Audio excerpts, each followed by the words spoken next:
Lero kunali mkumano kulikulu la chipani cha UTM. Mkumano umene utu anapangitsa ndi tsogoleri wa chipanichi Dr. Michael Biswick Usi, amene posachedwapa anayankhula zambiri pa interview yawo yokhudza za chipanichi, yokhudzaso anthu otsatira chipanichi. Koma kodi msonkhano umenewu lero wayenda bwino? Kodi anthu ayankhula zotani? Kodi zomwe zasintha ndi chani? Tikupatsirani zonsezi inu tangokhalani pompo.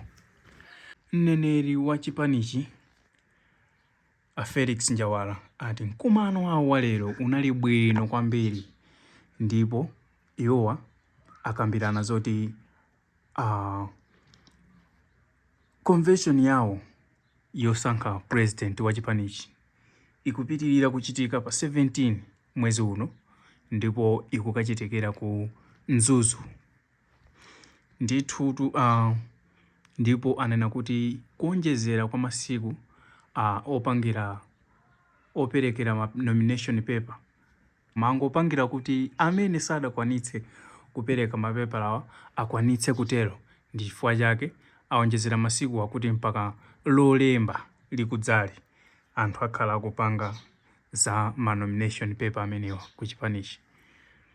Munkhani zinatu, mmodzi mwa anthu omwe anaonetsa chidwi kuti afuna adzapikisane nawo pa chipanichi, Alfredo Kispenjani Kaluwa, waithawa, waing'amba, wadederuka, wanena kuti sakwanisa kupanga izi chifukwa choti ma directors anzake aku chipanichi a youth amuuza zonena kuti asatero, chifukwa akatero akuononga mapulani ena amene anali nawo ku chipanichi, kamba kuti iyeyu ndi mkulu wa chinyamata mu chipanichi Malawi yonse.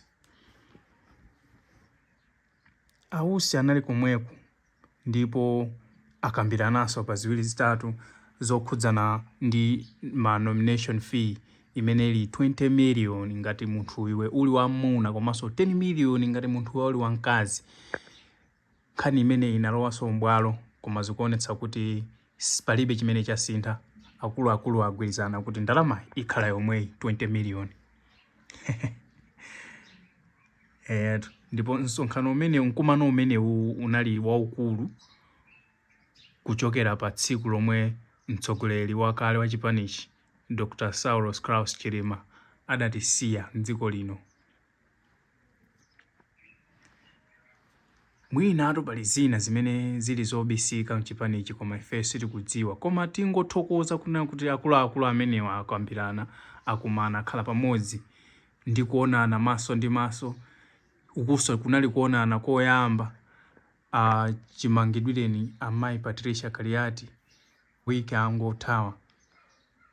Ndi tingothokoza kunena kuti akuluakulu amenewa akumana, agwirana chanza mu chipanichi ndi kukambirana zinthu ziwiri zitatu kuti akamapita ku convention akhala akudziwa chitsogolo, ndipo akhala akudziwa akuyembekezera ma outcome awo kuti zikhala zotani.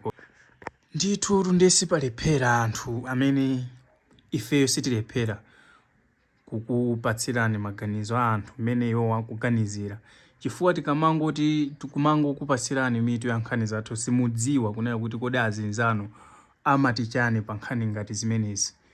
Ndiye tinatsetseleka mma comments mu ndikuona kunena kuti kodi anthu akuti chani pa nkhani imene.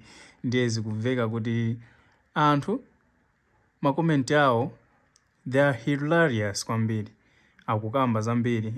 Ena akuti Chilima legacy. Imene ndi Chilima legacy indeed. Wina akuti Dr. Usi angoona kuti ku crocodile party kulibe tsogolo.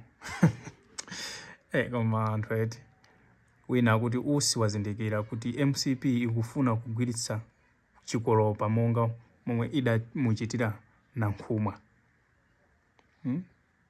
Komaru wina akuti Usi wainyumwa MCP tsopano. Wina akuti amati atani. Ena akuti apopo zili bwino kwambiri. Ena akuti UTM convention will be one of the best, the most exciting one. Ena akuti Usi ndi wanzeru kwambiri, amene wakumuyamikira. ena kuti manganya yemweyu kuti wa ena kuti chimwalilireni chilima akuti nkoyamba meeting kuyenda bwino kusonyeza kuti masiku enawo zinthu sizimayenda bwino.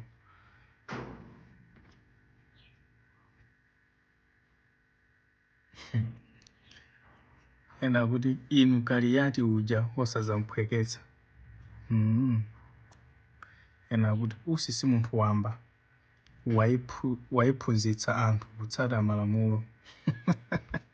Inuyo tu mungokhala pomwepo, inuyo ngati simunapange subscribe channel chathu tangopangani zomwezo ndi kumenya kabelu kumbamba kakangolira kamene kokunde kuti nkhani zonse zimene tizipanga post pa masamba athu anchezo komanso pa YouTube pano zizikupezani mosavuta yetu. Osayiwala kunena kuti tikangokwanitsa 10,000 subscribers athu pakhalapo ina yake pano anthu anjoyapo pano pakhala kugawira zinthu zosiyanasiyana ndi inuyo tangokhala ni mmodzi mwa anthu amenewo ndithu mwakomanonse zikomo.